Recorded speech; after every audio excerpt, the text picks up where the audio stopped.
Hey, what is going on, everyone? It's me, Mr. Mario, and welcome back to another episode of ModChat. For anybody who does not know, this is a podcast that I do at least monthly here on the Mr. Mario 2011 YouTube channel, as well as on major podcasting platforms.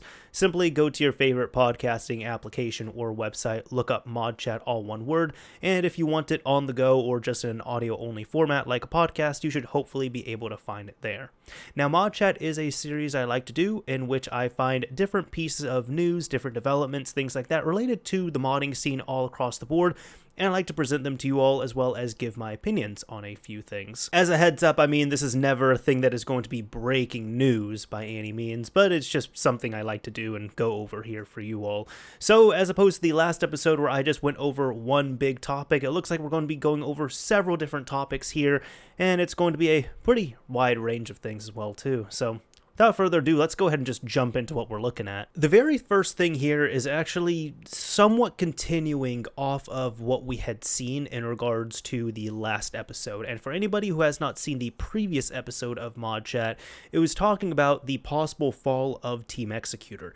A very quick, concise way I could describe it there is allegedly 3 key members of Team Executor were arrested and they have a federal indictment against them, and it just shows a lot of companies and different modding teams and products and such that they all allegedly had a part in. So that was what the previous episode was about. I'm not going to go into it here just because I had an entire episode about it prior, which I would recommend checking out, but this is actually going to be in regards to the SX Core and SX Lite chips for the Switch. In case you do not know, these are 2 internal solutions which currently work on every single revision of the Nintendo Switch. So as opposed to relying on a web-based exploit or Fuse Jelly, you're able to use the SX Core in every single regular Switch, and you can use the SX Lite in every single Switch Lite. Now, earlier in October, it ended up just kind of going through here. This is kind of going to go over my head a little bit, but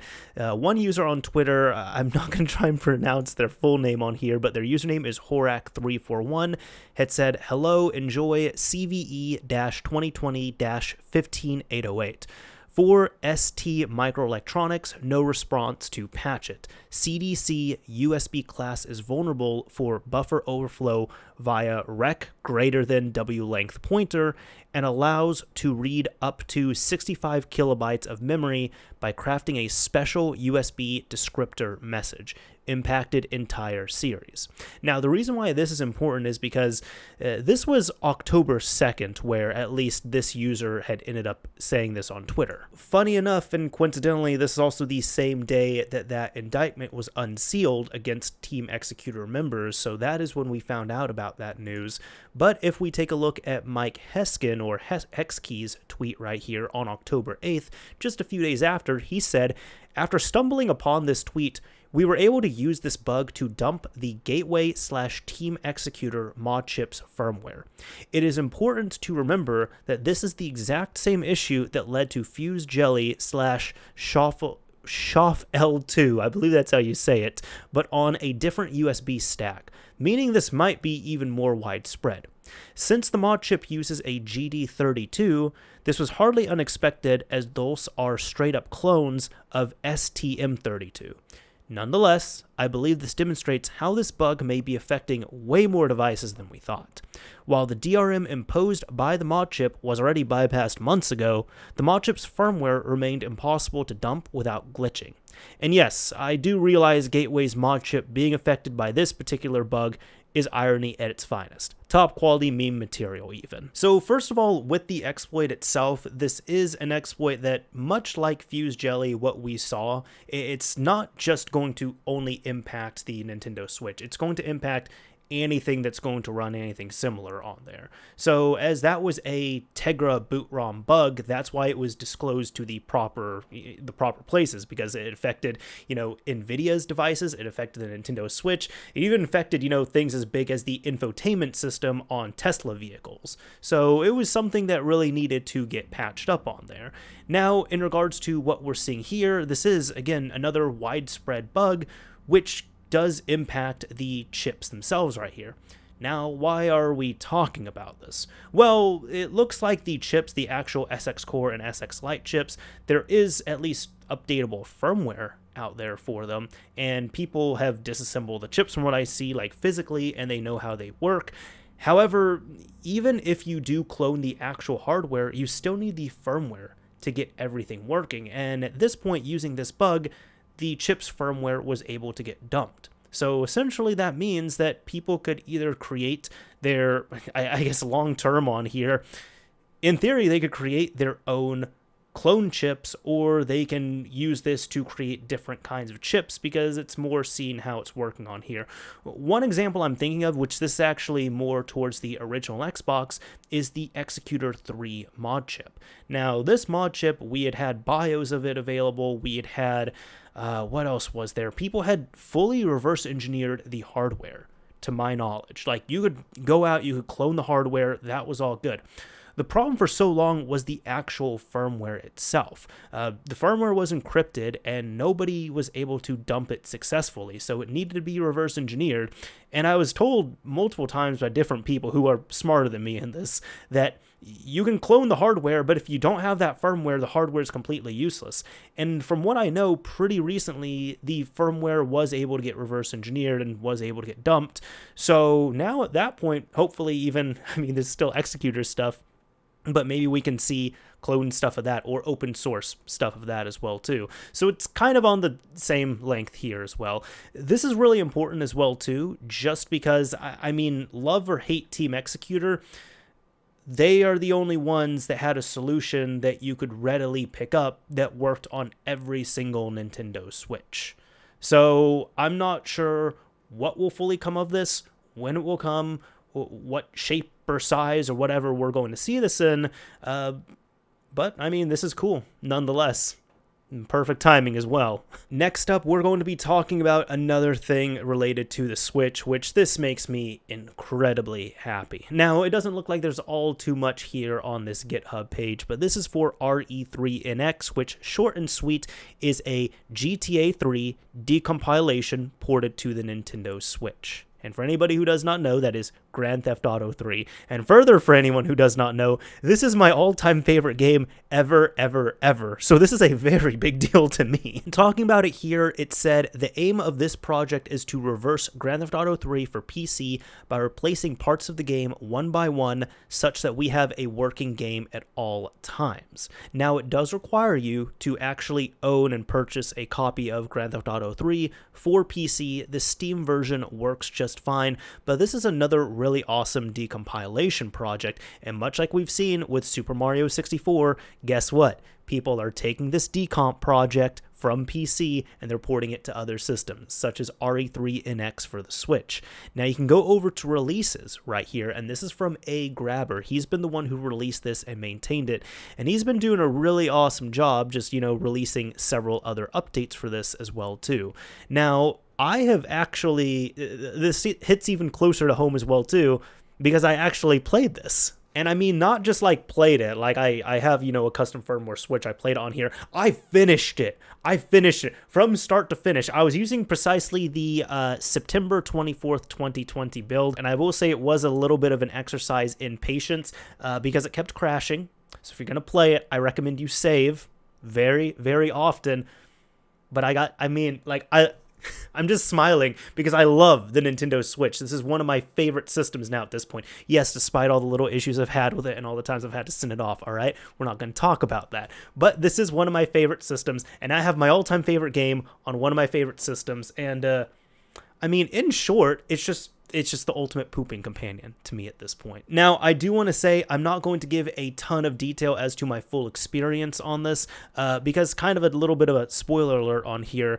I actually do plan to have a review for this coming up. It's going to be on a bit of an older build, but I am going to show, some gameplay, my experience, setting it up, and just, my overall thoughts on this. It's something new I'm going to be trying to do, so if you're interested in that, please let me know, but it's probably going to be coming out after this episode of ModChat, unless my schedule ends up changing on here. But yeah, I'm going to have a review dedicated to this build of Grand Theft Auto 3, so it'll be awesome to see. I'm hoping so at least. But I absolutely loved seeing it on the Switch here. It makes me happy, all right? It makes me way too happy. But guess what? It doesn't stop there. Of course it doesn't stop there, because RE3 Vita was released in a collaboration by The Flow and Rene Gattamonte. I believe that's how you say their name. Now, both these two are very well-known people in the Vita modding community. If you've used their applications, if you know what, if you have a modified Vita, chances are you probably have to thank The Flow for that. However, just checking out this post right here, this is RE3 Vita, of course, and it's stated here, RE3 Vita is a port of RE3, which the original, the original source is there, a fully reverse-engineered re-implementation of Grand Theft Auto 3 using librw, a full and open-source re-implementation of renderware graphics engine. And just like we saw with RE3NX, RE3 Vita allows you to play Grand Theft Auto 3 on a PS Vita or PS TV after providing the game files from your own copy of the game, which you do have to, again, purchase and bring your own copy of Grand Theft Auto 3 for PC. Now with this, it looks like they do have, installation instructions on here. They have some suggested settings, and there are known issues as well too, because this is a completely, reverse engineered endeavor on this is all clean room. And the original RE3 repository here, this is still actively being worked on, so as time progresses further and further and there's more work done to this, these other ports are going to get even better as long as they're still maintained. So I have no doubt that these known issues we're seeing are going to get even better as time goes on, but this is, this is so cool. This is just another system that we can play this on. I will admit, I got my buddy the Vita right here. I have not tried it on Vita or PS TV yet, but I'm just going to say respectfully, seeing this port slightly annoyed me, and that's not to bash anyone on here. I'm going to explain it, all right? It annoyed me because I keep buying other games, other new games, and then Grand Theft Auto 3 for Switch came out, and I just stuck to that for days, and I finished it, and I was really happy. And right as I finished it up, RE3 Vita came out, so I just looked, I'm like,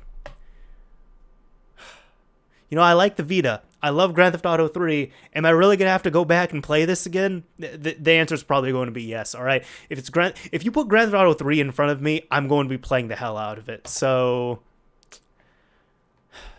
we're going to become acquainted again, all right? It's Vita time. Before we move completely off of this as well too, Grand Theft Auto Vice City actually started getting ported over as well. This was from Flex1911, who was working on this, and I believe the repository was RE3VC. No, it was REVC, that's what it was. The reason why I'm not really showing it here in particular is because for two reasons. One of them, I actually did try REVC, and it was extremely buggy, crashing quite a bit, which is to be expected. The other issue you run into now is that it looks like, and I'm going to use my words carefully because I don't want anyone to get confused, but the repo is not available anymore. Like, as you can see, like right here, somebody had ended up linking this, and if I click it, it just brings me to Flex1911's GitHub repository for RE3, and it's giving us a 404. Now, it was not DMCA'd, it was not removed forcefully, it was not taken down. It just looks like the author, for whatever reason, removed this repository, and I don't know why. Maybe because it was really buggy and they didn't want to maintain it further. That's speculation on my part. I have no idea on that.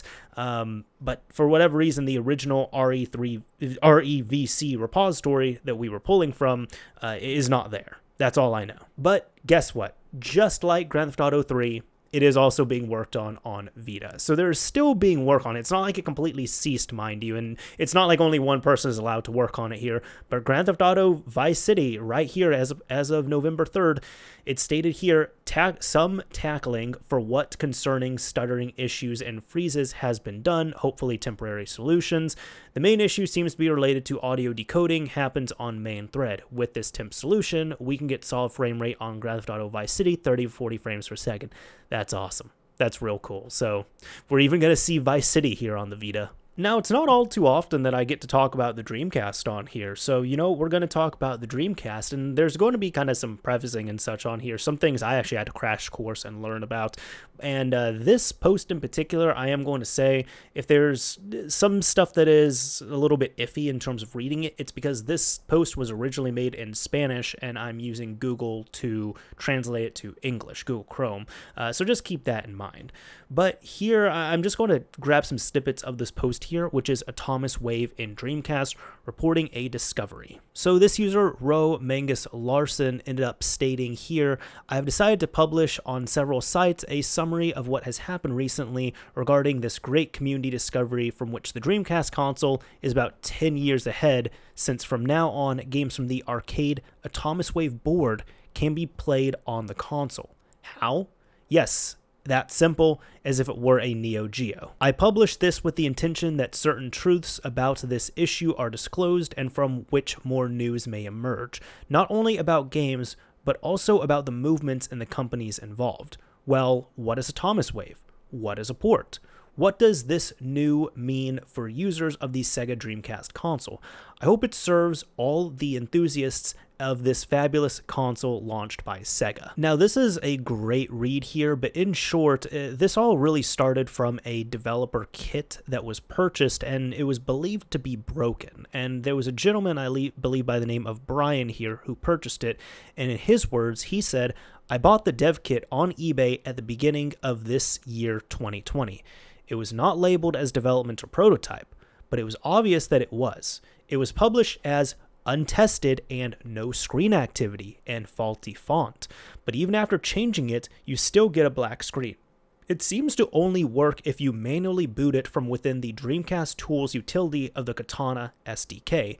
It keeps saying, I can only boot the game, Ranger Mission, which recognizes the joysticks of the Dreamcast and says that one of the most important things about this discovery is that it is related to a game called Chicago 1929 Files, which, as I said before, was never released to the market. So I know I'm kind of jumping around a little bit here, but we're looking at this dev kit. Yeah, it had some unreleased game on it. That's already exciting, but what is the deal with this? What is going on with this kit? Well, let's just go ahead and go down here, because I'm going to have to explain what Atomiswave is. Now, it's stated Atomiswave is an arcade board, or console if you prefer, but not home, that was developed in 2002 in association with Sammy, just after the discontinuation of the Dreamcast home console.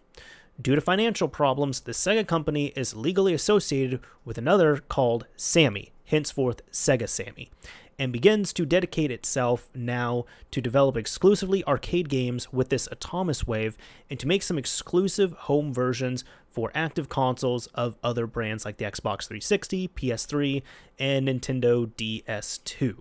I wonder what they're referencing there. But either way, maybe 3DS. So this is asking here, why is this a discovery? And getting into this, it stated, development kits are secret hardware and software that development companies handle only internally and that are not shared with the public as they are instrument for developing their games. Probably instrumental, but so this can be exciting for users interested in both the Dreamcast and Atomiswave systems. Why? Because from this seemingly useless white cabinet, which looks like that already published Dreamcast dev kit, but with a label that says System X on the Dreamcast logo, direct ports can be made to Dreamcast since Atomiswave and Dreamcast have the same capabilities. In fact, the Metal Slug 6 2006 SNK Playmore port was already made. After a thorough review of this dev kit System X, the user who purchased it, Brian Haregrove, has deduced that it is quite clear that it is a Dreamcast development unit converted to an Atomiswave development unit, contrary to what was published all these years ago and what appears in Wikipedia, that the Atomiswave was based on the Sega Naomi of superior characteristics. This does not seem to be true, but we are talking about the same hardware from which both Dreamcast and later Atomiswave games have been developed, although the strongest evidence for this is the dev kit itself, which is supported by the fact that the Atomiswave has the same technical characteristics as the Dreamcast, as we can see below. So even if you're not fully understanding this, that's fine, but essentially what this is meaning here is that Dreamcast hardware was converted over to Atomiswave hardware, but they're pretty much about the same. Dreamcast is the home console. Atomiswave is the arcade hardware right there, which we've seen that multiple times before. We've seen it with the original Xbox, we've seen it with the GameCube, and the names are escaping me on those, but there are several different game consoles that were repurposed, so to speak, for arcade hardware. It's nothing new. We've seen it several times. Now, the cool thing about this is that technically, any games, it's not going to be like a super simple thing, mind you, but technically any games that are Atomiswave games could be converted back to Dreamcast games. I mean, they were never Dreamcast games to begin with, but since it's the same hardware, they can be converted to run on retail Dreamcasts, which is awesome to see. And we've actually already seen some ports that have been released publicly as well too. For example, this user Megavolt85 has been able to port Metal Slug 6 over to the Dreamcast.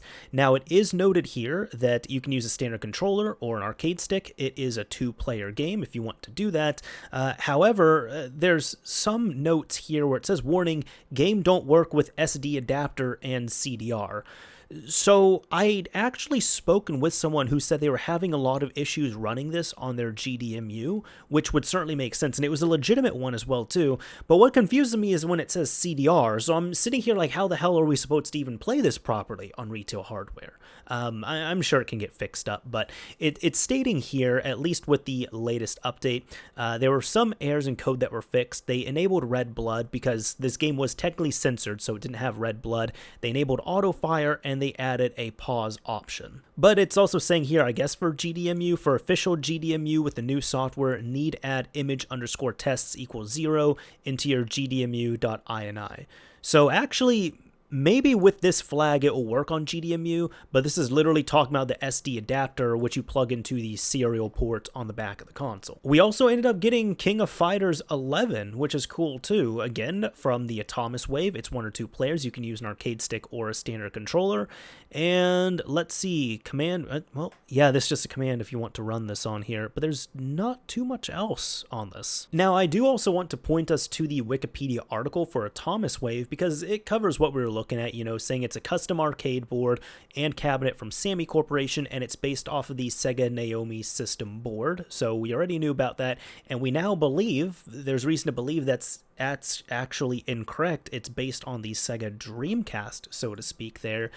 However, I want to direct you all to the games, and these are the, you know, decent handful of games that came out on the Atomiswave.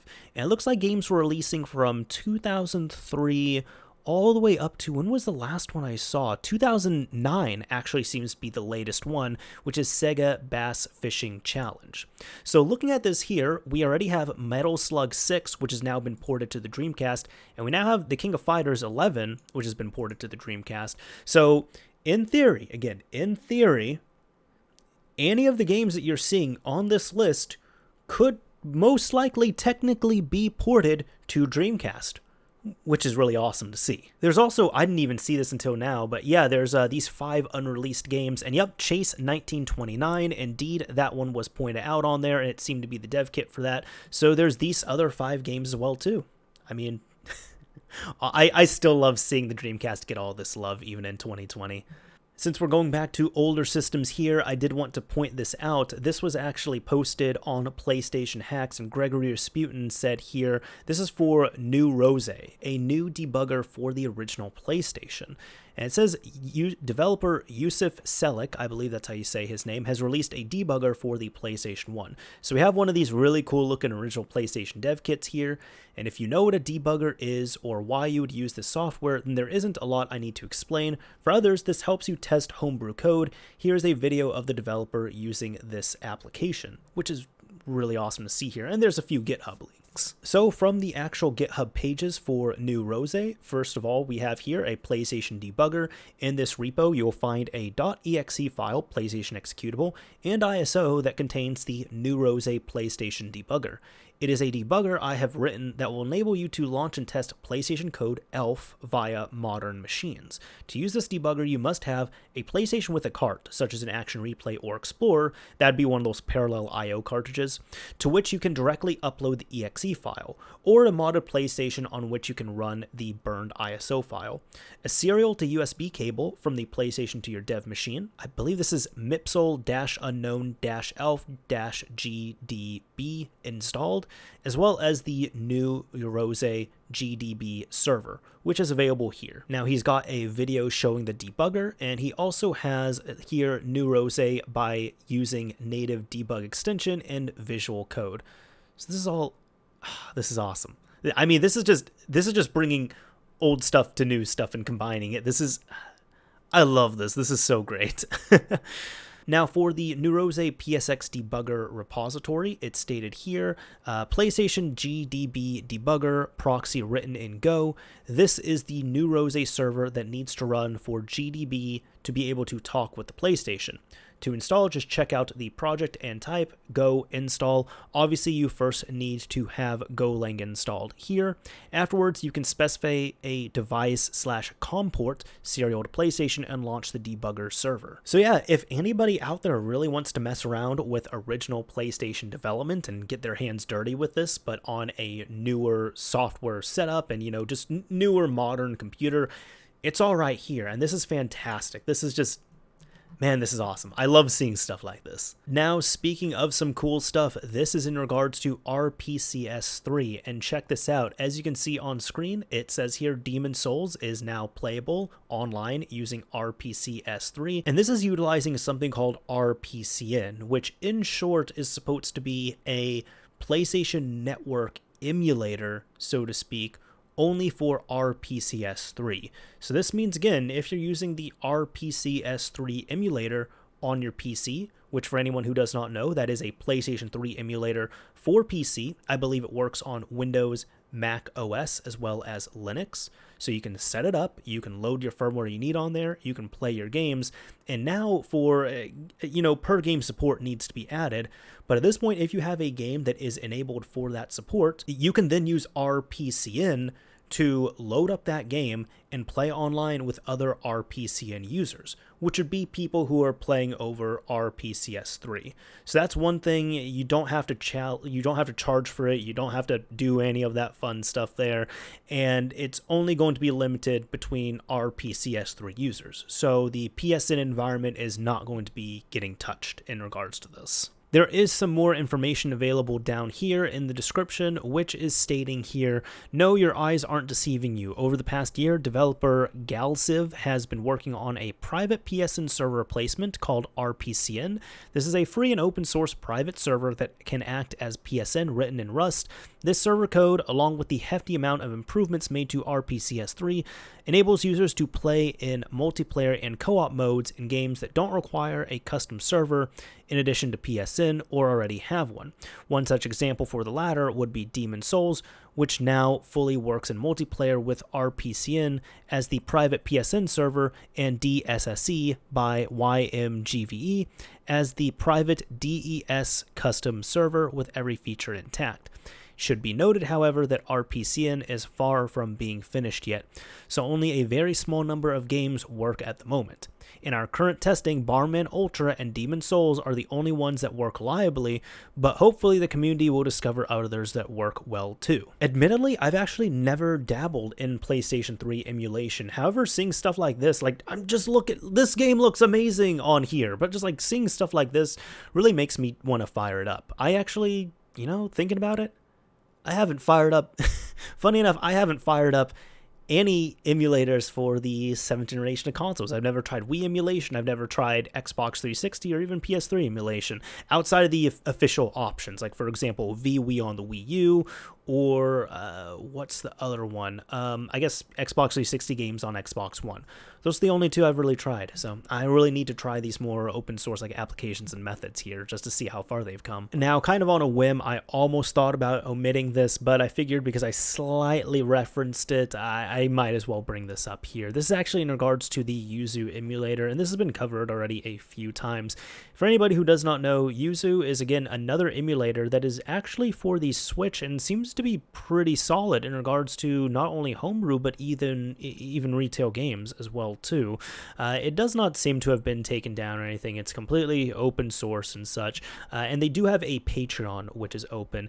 However, this is something that was announced and then very quickly backtracked. So they also introduced online support as well too.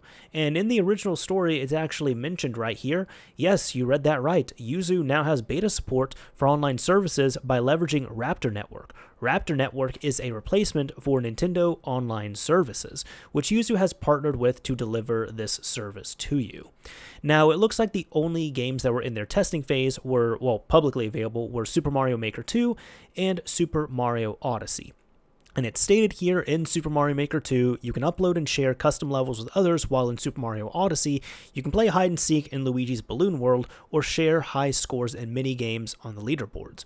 Reverse engineering new games is an arduous task, but the service is in continuous development, so keep your eyes peeled for future updates. Raptor Network also allows you to set a nickname and profile image, which is used to identify you in games. In addition to this, it allows you to friend other people across the internet, so you can then interact with your friends in support of games, such as viewing courses made by them in Super Mario Maker 2. So really, this was a yuzu, PC exclusive yuzu Nintendo Switch emulator, Nintendo Switch Online replacement or alternative or whatever it is. That was a lot to say on there.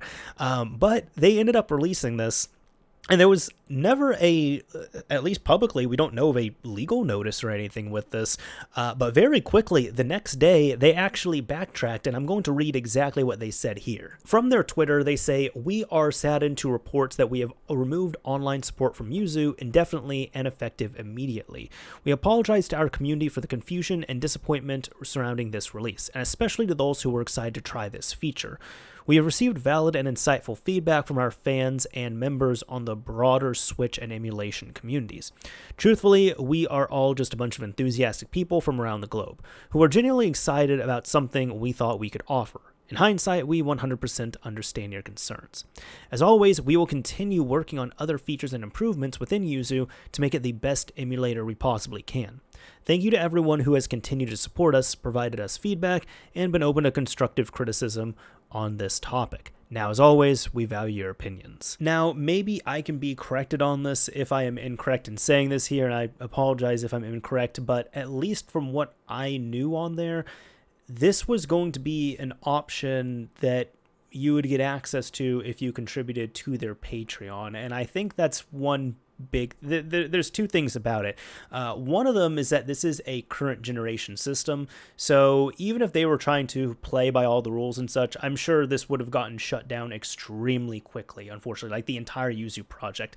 The second thing is, if they are saying, hey, you have to contribute to our Patreon in order to get access to this, that is looked at as indirectly selling this service, which is supposed to be an alternative to another paid service from Nintendo Switch Online. That's not going to make them happy either. I'm just going to be honest. So I think this is cool. I applaud the effort. I get it. Like, this is not an easy thing to do. I really do applaud that.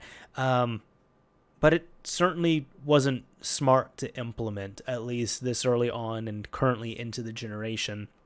And I am happy to see that at least the community kind of, not only they listened to the community, but the community was the people who came out and said, like, no, we want Yuzu.